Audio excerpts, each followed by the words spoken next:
Wow, this has definitely been just such a earth-shattering night with so many great guests. The conversation, the dialogue is powerful, and we're gonna continue. We're gonna go to the West Coast with Aloe Black, and then we're gonna go all the way to the other side of the world with one of the biggest legends, Russell Simmons, a fellow Queens native.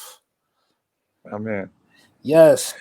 Russ, I'll start with you, man. You're all the way on the other side of the world. What has it been like for you just receiving this information and seeing what's going on uh, in the United States with all of these protests? Well, I got quarantined here, and I've been here and watching America spiral out of control on many levels, and it's been disturbing, but a little removed. Normally I would be out and protesting. Uh, I'm concerned that the end result of this, and I've been involved in whether Black Lives Matter or any police brutality marches over the years. I'm 62. I've seen this my whole life, and so we said some of the same things over and over. And just what's disturbing is we don't really have that the end game. And for me, it's step by step. Obviously, we want harmony. We want racial harmony. We want people to be treated the same. We want equality and justice and these things. But where does it begin? And what little things can we ask for that actually are game changers? And as a member of and a supporter of an organization, the Peacekeepers, that I've worked with for many years in 25 cities, we've always had these moments where we were called to educate police. Where Captain Dennis Muhammad, who is the leader of the Peacekeepers, along with myself and many others, but Dennis specifically has been called on to educate police and to build bridges between community and police. That's been his role. Whenever there's trouble, they call on him. And he was a member, a Captain Dennis Muhammad, member of the nation, Detroit, New Orleans, Philadelphia, many places they've been called to help to build a bridge. The bridges are never really built. And one of the things that we talk about in these scenarios is building a relationship where we can trust police. And what police have to do in order to gain our trust is to police each other. And that is the most important thing. Those 3 cops who were there, they are responsible for their brother. To say I'm a good cop and to watch another cop spiral out of control, and then, even protect him in cases where, the blue wall has been so strong, where no one gets prosecuted. And we have to make it that those people who are with the dirty police are accountable, and they in turn are dirty for being there. They're accomplices. Oh And I yeah, think that's really the real issue, and I hope we can start to attack, is that police, good police or any police, are responsible for their brothers. If that's your man, you sit next to him in the car and he does something wrong, you are, by not doing anything, you're breaking the law. You're a policeman. You're supposed to protect and serve. So that's the thing I see, a small thing maybe, but it's the thing that I'm hopeful that we can start to really, and I've been saying this for 30 years. I've been absolutely. working on police brutality for 35 years. And for 35 years, we've had the same problem. The dirty cops are protected by the other policemen. I can't call them clean. You're right, man. You touched on so many different things there, man. I want to unpack some of it. Uh, the black people and the police relations probably at one of its lowest points ever in history, man. Like you said, us as black people, we're finding it more and more difficult to trust police. It seems that police in these black neighborhoods, obviously, it's a lack of trust towards the black people, man. Like, why do you think that we don't have like more young black men and women as police in these black communities? Can I just make a statement Well, I there? think Yeah, you just said it. The point is, we've been the victims of police for so long. It's very difficult to imagine us playing that role, and that's a very tough one. We don't It's have the courage in many cases to stand up to any narrative that doesn't seem like the one that Twitter and Facebook is promoting. So, we live in algorithm hell. We're taught to like what we've been liking, and we don't get anything else to listen to. So we're separate, and the polarization in America is even greater now than ever. And it's in part because of social media. I mean, Donald Trump didn't help, and yes, the physical circumstances are what they are, but the algorithms, we're only learning what we know. And the leading voices in whatever narrative we bought into are the angry ones. The liberals that we call liberal, they're angry. They're not listening. They're not progressives and listeners. So the leading voices are angry ones, and they're demonizing everyone who thinks differently. And there'll never be a dialogue or a bridge building process while we have that kind of anger. I'm not saying we shouldn't stand firm, and that we shouldn't push for the change. But what is the change? The change is, in my mind, one good change. And I'm sure Aloe Black may have one, and a lot of us have them. The change in my mind is that police have to police themselves. Your police are on the scene. You're on the scene. Your job is to protect and serve. So your man is doing something crazy. It's your job to stop him. And you should be held accountable if you don't. Another 3 policemen, if they don't get charged, are they not going to get, are they not responsible for what their brother did? There's other images now we've seen also that the other 3 collaborated in some way. You're a collaborator by watching, but you're a collaborator if you put your knee on a man's neck too, which is the new footage I've seen. Well, the police, to your question about why are there not more black faces, there's a, historic. I can't hear Aloe. There we go. Let's see. To your question about why not more black police officers, there's a historic issue around that. Here in Los Angeles, in the 50s and 60s, police were recruited from the Klan from the South to Los Angeles in order to intimidate and expel black folks who were coming from the South as well.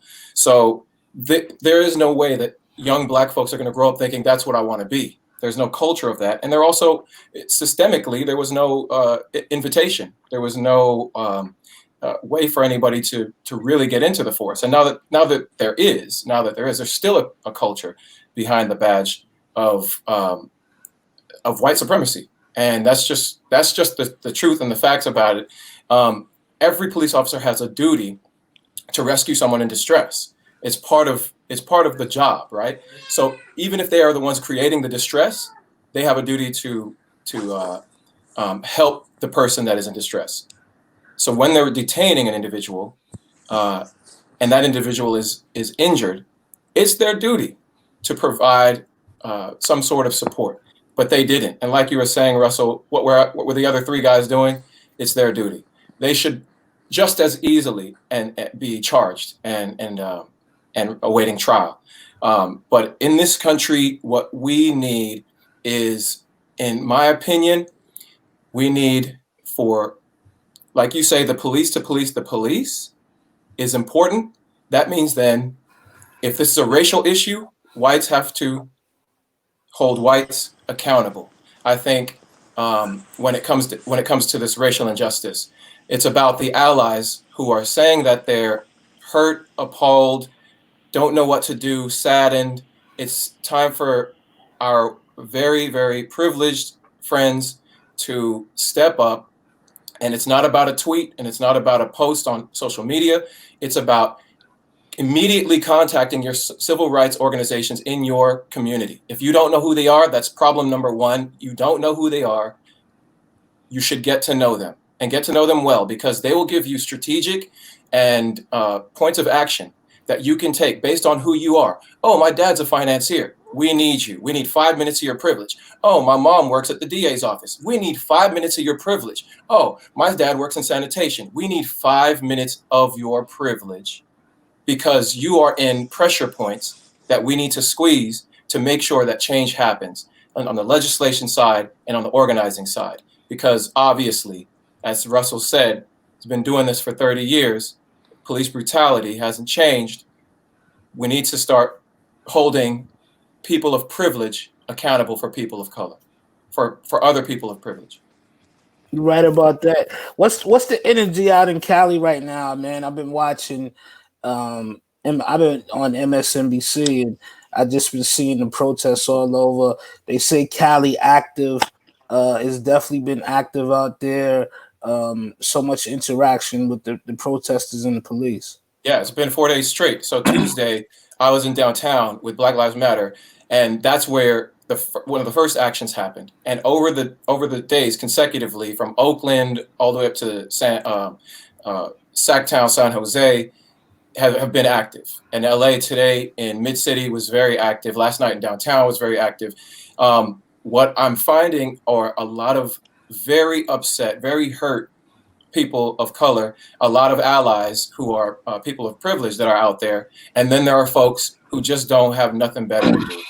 And not only that, there are also reports coming in of agitators that are potentially white supremacists kicking up more dust. And that to me is really going to be a huge problem. So I think when it comes to organizing, a lot of the organizing leaders have to be careful about who's out there in the street pretending to be part of the movement.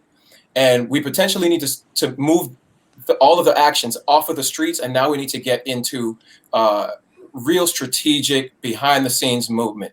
I spent last night, I stayed up all night emailing everybody that I knew in top brass in the entertainment industry. And we're starting these conversations because the influencers that we have access to within the entertainment industry can start making some of these statements. Number one, in the action in Los Angeles, if anybody's from Los Angeles, and if you're not, we need to remove Jackie Lacey as the DA. Nearly 700 cop killings under her tenure have not gone investigated, prosecuted, charged, nothing. She's silent. And unfortunately, she's a Black woman. We'd consider her part of the movement, but no, her pockets are deeply padded by the police unions. So she's not trying to help. We need a new DA who's going to prosecute police so that when they get on the force, they know if I do something wrong, I'm going to be prosecuted and probably go to jail and go to general pop with the people I've been putting in jail. You know what I'm saying? That is the deterrent. If LA can do it, the other cities will follow along. 1,000,000%, man. It's just such an unfortunate thing. Like we fight to have, one of us inside these type of structures, and they get there and they're doing wrong. She got co-opted, and I don't know what it was, what squeeze they have on her. I can't understand it. But what needs to happen is the people need to rise up. We've done it in the streets. Thank you so much for being out there. It's getting hectic now because some of the folks that are out there are bad actors. They're not doing the protest the way that the protest is supposed to be done. But we can now vote with our wallets, vote with our votes during the elections in November here in Los Angeles. And the first thing that everybody needs to do is register right now. Register to vote in your jurisdiction, and be ready, be prepared, be educated, because we can start building legislation right now for the next elections and the next votes. Russell, I want to ask you, man, because you've been with both sides, right? You've been with the, sort of the standards of the leaders of the Black communities. You've been with the Reverend Al Sharptons, the Jesse Jacksons, and those people from that ilk. But you've also been with like Nas and Jay-Z and some of the leaders of the hip hop community. In times like this, do you see more and more people from the hip hop community coming together to take those steps as being the new leaders? I believe that because social media has so much power, a lot of people have felt that their voice matters in these kind of instances, and they're using them. The T.I.s of the world, the Killer Mikes, the Nas's of the world, but the young ones are really standing up too. And you see their voices, and this is why we have the changes that we're having. See, we have to look at things over periods of time, and I know that's very difficult to see change coming when you see us, what it looks like going backwards. Over a period of 30 years, there's a lot of forward movement. The pendulum is swinging, and it looks impossible. This experience we've had with with Donald Trump, he's kind of ignited a lot of people. And I think that we're going to see, a lot of people. You see the color of the protesters uh, becoming more of an inclusive process. Even my last Black Lives Matter march in New York was 75% non-African American, and I think there is that. There is a polarization, but there people are picking sides, and they're picking the sides of justice. And I think we'll see that in the election, and I think we'll see change. Barack Obama brought about a lot of anger, and I wouldn't say, as I used to believe, that it was just dying racism and they were kicking and screaming. We have ignited some seeds in people who might have been healed to some degree or more healed, and then we've ignited them to be negative and then to become racist. It didn't take long for what happened in Nazi Germany or in Rwanda. The shift in consciousness can happen pretty quickly from what is a more positive vibe to a more negative one. But I think overall, America is watching. America is fed up, and I think we'll see it in the election. And I think the changes and what's the norm. It's just we never seen this shit. That's all. We just ain't have it all on Instagram. It's not Right. that I know. I've always been afraid of police. From when I was a kid, and I'm smart enough as an adult to stay afraid. And now we see these experiences on screen over the last I don't know how many years, and it's more and more obvious that how much more work we have to do. A lot of it was systemic and it's been there and it's not gone away.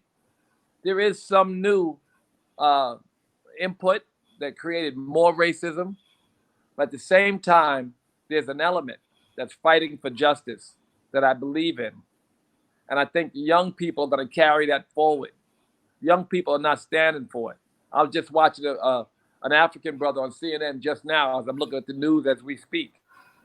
And he's like, this generation is not standing for it. So there'll be more forward movement. There's no end. The end result, I mean, is a long way off. I mean, when we have perfect harmony. I mean, I don't know that the world ever has perfect harmony, No. but we'll be better than we were. And this discussion that we're having across America right now is for the better. It doesn't seem like it, but in 2 years, when we look back, when we have a new president in office, when we have some more calm, and we have people knowing what they should do, in other words, stand up for the other. No one deserves any freedom or equality if they can't stand up for the freedom and equality of others.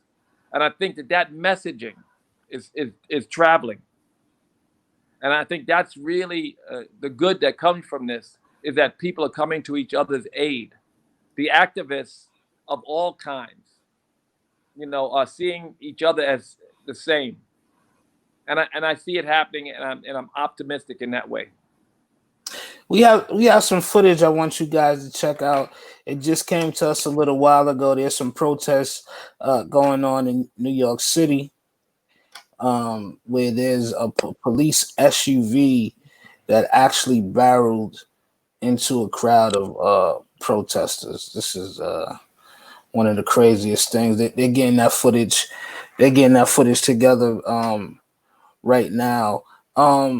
Russell, what are the people out in where you're at out in Bali? What are they saying about everything? Well, I live in I like to say yoga and vegan Disneyland. I mean, I live in LA and in Bali, but all the Westerners that live here, they all come for self-study. I don't live in the greater Bali where people are partying and all. I live in the deeply spiritual communities, and the people who moved here from all over the world, Westerners and the Americans who live here, they're very, they activism. I always say that a yogi is an activist.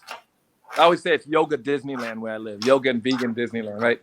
But the activists here, they take a softer tone. And I think that you need all of it. You need the angry people in the street, and we need those who have a spiritual demeanor and strength to help to execute. What you don't want is revolution driven by such toxic masculine energy, and then you put people in office who are angry as well. I don't like the angry left wing myself. I'm seeing it, and I used to think I was more progressive. I used to always go with Dennis Kucinich until or whoever was running for president until the guy emerged. I even once told President Obama, I said, you know, I had dinner with John Edwards, and he was talking about the poor people. You never used the word poor. He got so angry. I always intended to work for him, but the idea that the most progressive voice was about fairness and about listening and about being open-minded is kind of gone today. It's not the most progressive voice is angry as the far right. So I'm praying that, you know, better heads will be part of the leadership. You know, this we talk about this eminent rise of the divine feminine, or this more thoughtful, compassionate leadership in us as men and around us as men. We see it happening, and it's happening whether we like it or not. This world is shifting in order for it to survive. It will not survive with this toxic, angry energy because we're just fighting and no one's listening. We have to listen. Everybody's not a white supremacist, and there are people who think differently, and we can't demonize them all. But we have to be, and I don't want to be perceived. Van Jones and I talked yesterday. We talk all the time about having this kind of a open-minded view. Doesn't mean that we weren't all the way progressive. You might as well say I'm a crazy socialist, right? But at the same time, I have to listen. And I want us to learn to listen because that's the only way we're really going to deliver. And of course, you need that force. There ain't no Malcolm, ain't no Martin. So I get it. But here, people are, the yogis are, they want to sit around and pray for change. And that's sweet.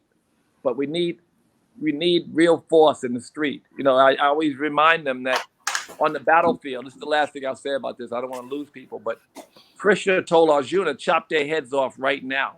In the most beautiful scripture, the Bhagavad Gita, the song of God, he said, I want to go meditate. And Krishna said, go chop them heads off right now. He didn't use those words because sometimes the battle comes. And so the battlefield is in the streets because it wakes people up. If you don't wake them up, no change. Yeah, I mean we saying it with this younger generation right now, man. That the definite this feels a lot different.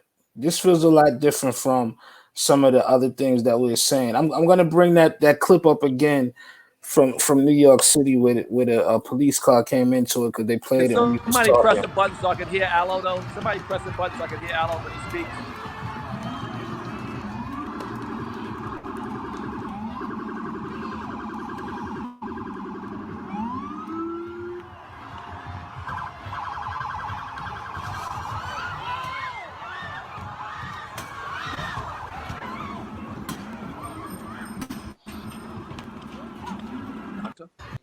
Wow.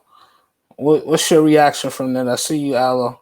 It doesn't make any sense. I feel like, you know, the police create much more and more of the problem in the way that they handle trying to disperse the crowds, and seeing them ram into the crowd just doesn't make any sense. Like, as a police officer, you should have the car in park in that position, and that's not a proper way. That's not a proper way to deal with, you know.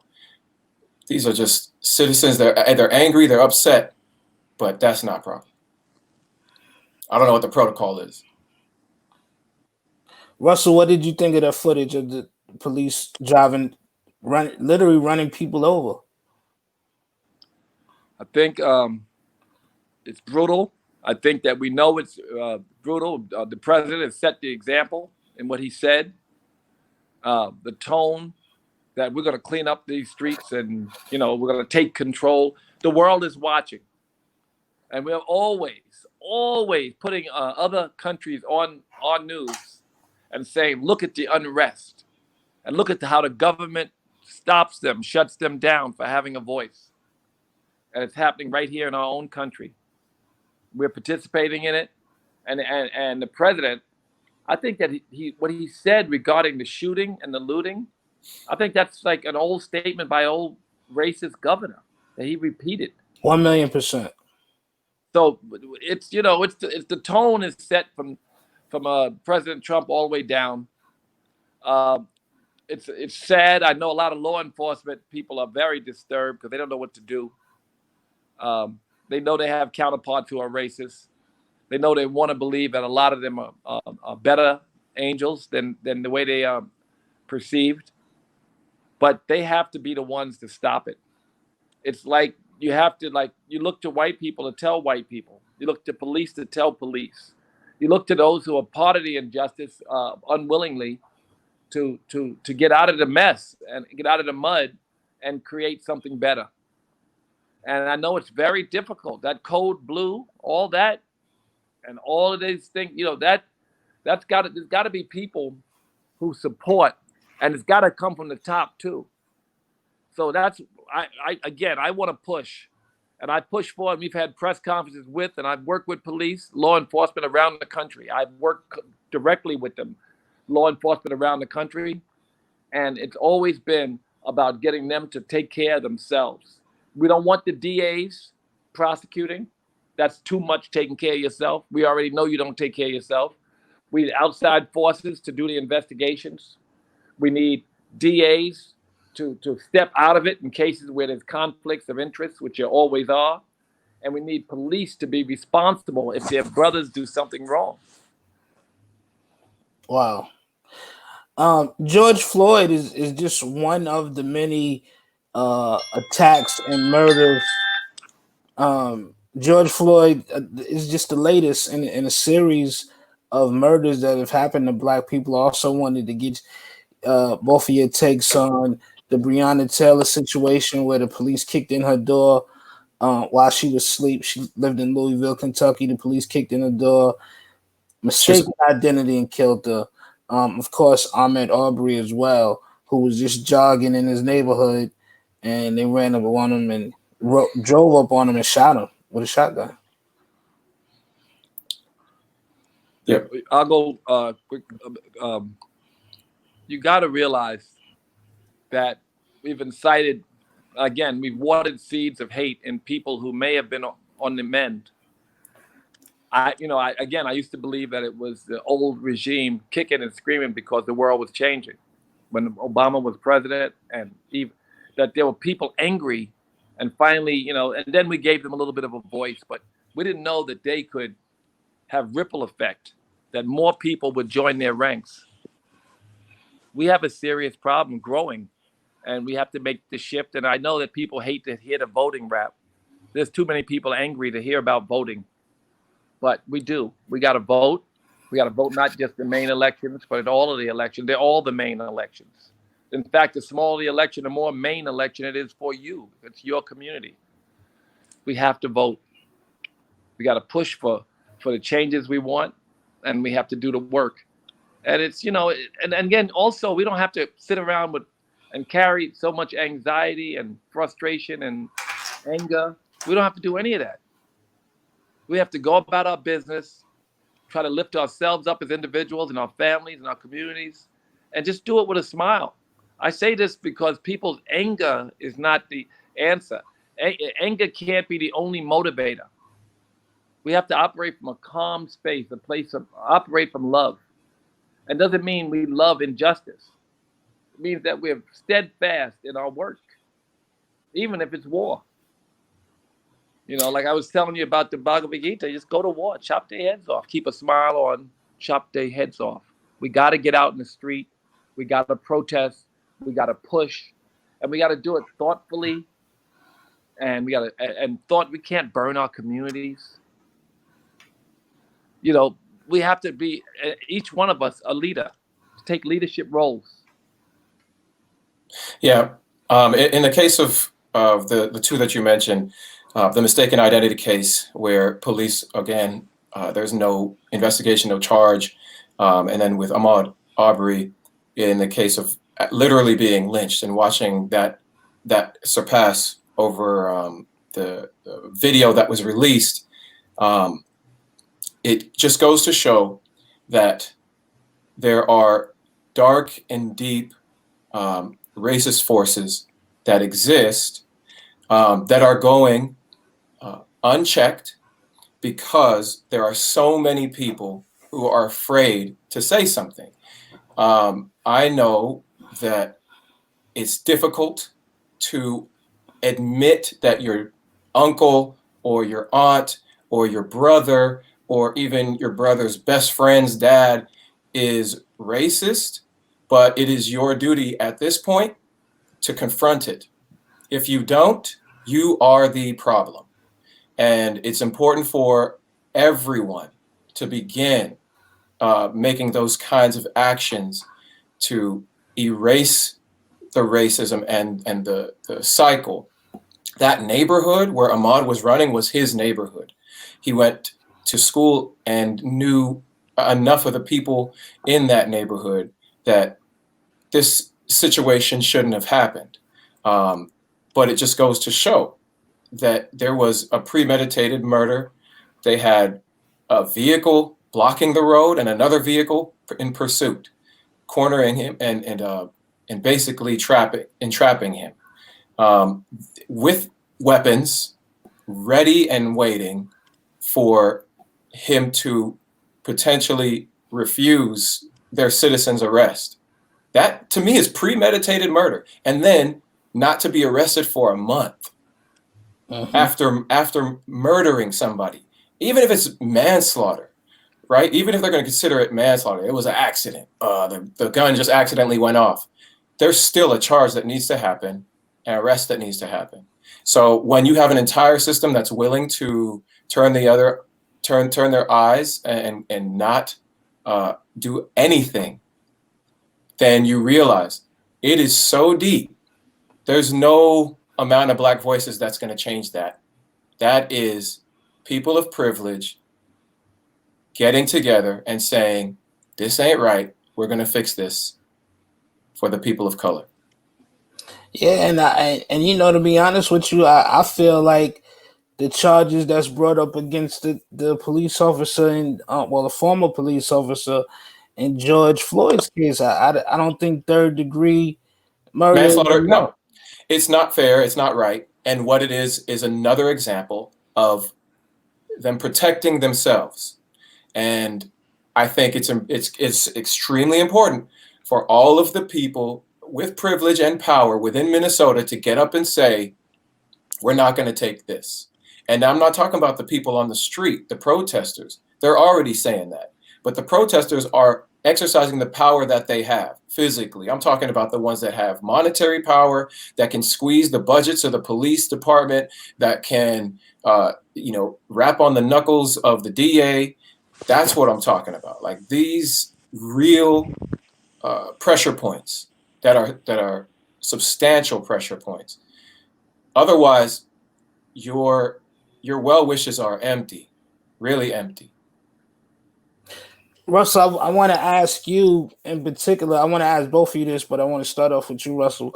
As somebody who's been protesting and doing this for so many years, I don't think we've ever seen an actual police station on fire. What was your thought when you saw that image? Well, a tipping point, getting me attention. You know, a lot of people, we don't like to see our communities on fire. And I don't necessarily like to see any property or even government property on fire. But, you have to get people's attention. Remember I said um, without Malcolm, there'd be no Martin, and there's always got to be some force. We got to get attention. We have to get people's attention. There's so much we can sit still, but and pray. There's only so much meditating we can do. And so those who have good intentions and are meditating, beautiful for them. Maybe they'll be the peacemakers. But there's always a time for war. Seeing that means that they pushed and they're pushing and they're getting attention. And people the very good thing is that people from all parts of America see the injustice and are starting to stand up. You can't do it alone. Right. We can. And I'm a big fan of Minister Farrakhan, and I do believe a lot can be done alone. But I do believe that all the people who want justice are responsible and should be responsible. And all the people who want justice should get the gravity of this. Because there's too many, someone said something about Hillary Clinton, women walking their dog in the park saying, no, we don't see race and blah, blah, blah. You know, those people have to be reached. They can stop telling themselves they don't see race and stop telling themselves that the world is equal. And let me try to help change just a little. They don't understand the dynamics and they need to be reached. And these ring bells in their heads. Those people who say they have good intentions and they do, they just don't know. How do you block this out? So seeing a police station on fire, seeing this kind of protest, seeing people of all colors involved, it sucks, you know, it sucks you out. And also, again, in this polarized world, it's like you're on this side or that side. There's no middle ground. Half of America is just completely on one side or the other. There are some people in the middle who need to learn and listen, but most don't learn or listen. So seeing this pushes people to action, and it's necessary. And you know, far be it for me to be the one to say it's necessary to burn a police station, but necessary. All of it. The visuals that we have on TV remind people of how frustrated. And then you think of the gravity of the acts that have been taken against Black people, and people start to pull them all together, and all the faces, all the people who had names that were just numbers. You start seeing all those people. It's like, wow, and then maybe it rings a bell. Some people are woken up to join in the quest for justice and equality. When an entity is harmed, when a plant, a little flower or a tree, a limb is cut off, there's a biological response. Human beings, we are one really big biological entity. And when one of our appendages is harmed or cut off, we writhe in pain. And Ahmaud Arbery was a right arm, and George Floyd was a left arm, and Oscar Grant and Sandra Bland, and the names go on and on. Philando Castile, Trayvon Martin. These are appendages being torn off, and we are writhing in pain. And it's not just the Black community that's writhing. It is all of the allies in the white community and the people of privilege as well. And that's where you see this action. Because when you feel that kind of anger and that kind of pain, you have to do something physically in order to exercise it. And ultimately, that's what is going to happen. People will take to the streets.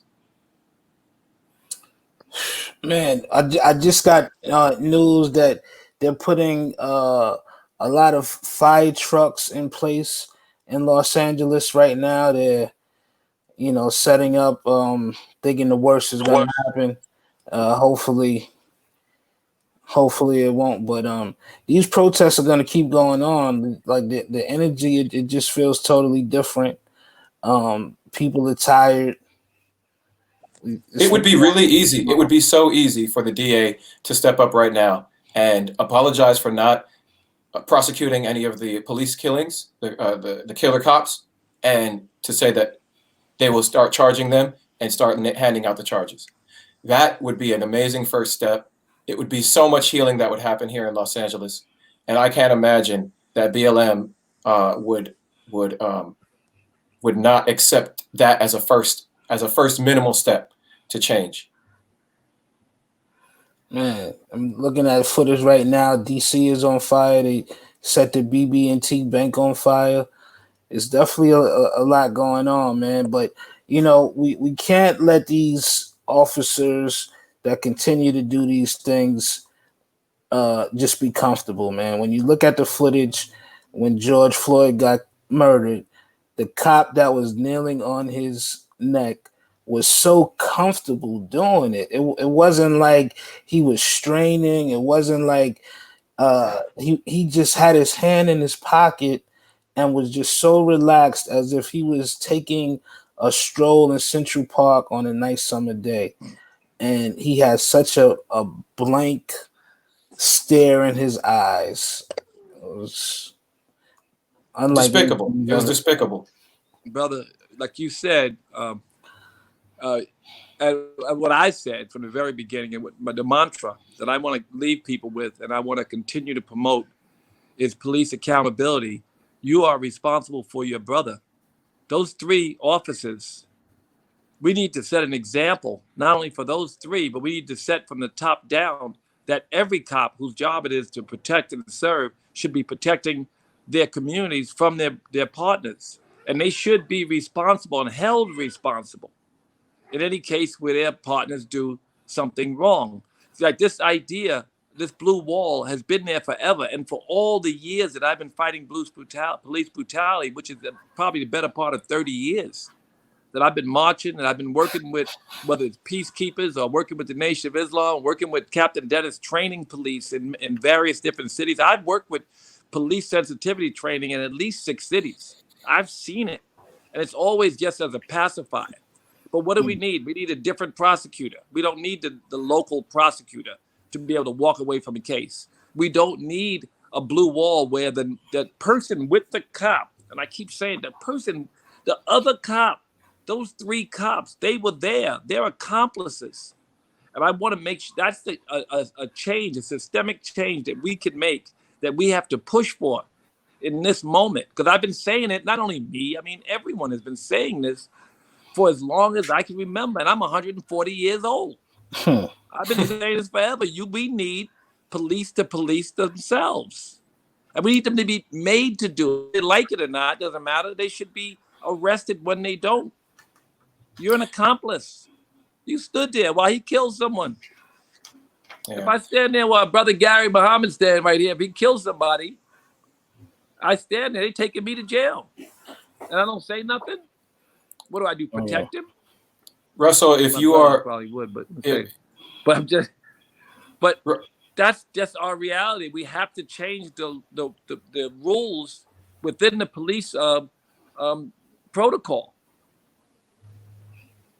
1,000,000%. Aloe, you had a final thought? I'm not sure. Russell, can you hear me? Yeah, I was just wanted to mention I would like to put together a private industry discussion so that we can strategize around our influence and how to make specific kinds of changes within our communities as artists. So if you're available and available to help put together this conference, so we can all start gathering these pressure points. That's all I want to say. Russell, I know you can't hear Aloe. He just said that he wants to build with you about getting artists together to set up, specific strategies in the wake of all of this. Aloe, I work for you, brother. You just let me know. Give him my number. Aloe, I thought you had my number, but if you don't have it, check and see. If you don't have it, the producers there have it. Let's make sure we stay in touch. I want to create a coalition where we get artists to, and I think there is one, and let's plug into whichever one is existing and grow it, or let's build one if we have to. Let's make sure that we get the artists to push for and get an agenda and push for a kind of a meaningful reform that's within the police department that they have to bear down on, that even the police union has to say, okay, we bite the bullet, that our police are responsible for each other. Is the thing that I first think of, but there's many other things that other brothers and sisters come up with, and let's put together a list and let's get to work on it. Let's do it. We need it. Last question. We know President Trump is not going to be doing anything right now except sending out tweets. Is there something, or what should Biden be doing right now? I think Biden's words should be healing and should be powerful. And I think he has to come up with them because he's the future president. I know that his words are good. They're measured. And I think presidential, we're not used to the president being measured. Not in the last 8 years or, in the last 4 years, we haven't had a measured president. But we need to make strong statements that speak to the strong moment. And we have to speak to the pain. I had a friend who said a white Jewish liberal who wrote something. His wife cursed him out and then called me because he said something about burning property. The same thing that the Atlanta mayor said, but you you have to be sensitive what you're saying when you're speaking to people who are in pain. Let's see if he can, he's always, one thing we know about Biden, he's going to say the wrong thing a lot. That's for sure. But that's okay because, his heart comes out sometimes in his words and he's not always as measured in his thoughts. So hopefully he'll say the things that speak into the community, that speak into existence, some change. Like what I said about the Justice Department and coming forward with a new way of prosecuting police in these communities when these problems happen. Speak about what change you will make, systemic change you will make that will make a difference. That's what we need. Aloe? Yeah, I agree. I mean, as Russell was talking, I was about to email my contact over at the Biden camp, like I did a couple weeks ago, just because once you have that kind of access, why not? And I think Biden should be on TV right now. He should be on TV speaking to all the people that are hurting, as Russell said, and he should be showing that leadership that we need, because Trump for sure isn't a leader. Good. And is not going to show any kind of compassion or humility. And people need to see a cooler, calmer head. So I'm about to reach out right now. I'm sure that the vice president is probably watching the news just as everybody else is. He might as well be on with us talking about this and being part of the conversation so that we can all recognize the kind of leadership that we need in this country. Yeah, I want to see him on the front lines, man. I want to see him at one of these protests talking to the people and really feeling the pain that's going on and strategizing as well. I thank both of you gentlemen. This has been a powerful night, powerful conversation. This dialogue is something that has to continue. The coalition that you guys are talking about is necessary. We just need it, man. I want both of you guys. Thank you so much. I want to clarify something I said. There's a stark difference between Biden's heart and his intention and even his actions. That it's obvious between Trump, but also we do need a measured and a strong president and a strong voice for change. I just want to see the outline for what change we're going to implement. Because we've done, for as long as I've been an activist, which is as long as, I'm old again, it's been 35, 40 years almost. I've been, and so as long as I've been seeing these kind of protests, we've looked for certain things and none of them have actually been, ever since, even after police came out, it was like, oh, let's talk about police brutality. When Ice-T made Cop Killer. And before that, there's always been police brutality. And there's always been an uprising, a moment where we talk about it. And there's always been a discussion about police sensitivity training. And there's always been a discussion about policing themselves. And there's always been a discussion about different prosecutors. And those discussions have been really seriously taken. The mayors and the police chiefs have taken them seriously, but then they walked away from them. Police unions and the Code Blue has stopped them. And we've never gotten those changes. So maybe that's something. I mean, I got, I've always figured out what my role. I want to push for that. We'll talk about it in the coalition. I know other people are, and I want to push with them. It's going to be economic because, the bus boycott, that was an economic squeeze. That was a pressure point. It's going to be economic. That's got to be part of the discussion, not just philosophical and compassion discussion. Got to be these people only think about money, really. It's money. It's capitalist society. They've called for it. Let me just get the exact day so I'm not speaking out of turn, but they called for a blackout. T.I. and some of the other people, they've called for a blackout. I'll give you the exact day. I have it on my Instagram. I posted Tuesday, it right? Blackout Day, July 7th, 2020. Not a nickel. I don't know why I didn't bring that up. Not one nickel should we spend on July 7th, 2020. And that's a blackout day, and the economy's already twisted. But to know that the people of color, that it doesn't mean black people, it's Asian, it's everyone. And it's everyone who, again, is looking for justice in this instance. So, yeah, let's make sure we don't spend a nickel on that day. We got to do it. We got to stay unified. And there's a media blackout day where we're not gonna post any music or anything on Tuesday that's coming up. So we got to stay unified, fellas. I thank you. This has been powerful, Russell. I know you're across the world. I think it's really early out My there. heart So is right there with you, thank brother. you. Right We there need with it. you, Aloe. Love you, Thank We you. man, need and it. thank you for all you do all the Love you time. too. Thank you. Yes, man. Aloe, be safe, man. Yes, sir. Thank On the you. front lines. So, ladies and gentlemen, we're about to actually premiere a new single and video that actually features Chuck D, somebody who Russell played such a integral part in his career. Chuck D sent us a message. He says hip hop music is the black CNN, rap is the invisible TV station that Black America never had. Powerful words from Chuck D. There's a new single and video we're about to show you. It's called Bullets. Daddy O, Chuck D, and speech from the Arrested Development.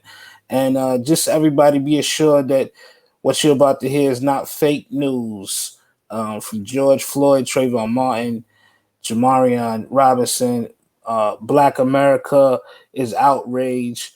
If even if you're not black, but you have a heart and a soul and some type of humanity about you, you should definitely be outraged as well of what's going on. And we're seeing it from the UK, from Canada, Africa. We're seeing it all across the world with these protests that are taking place simultaneously.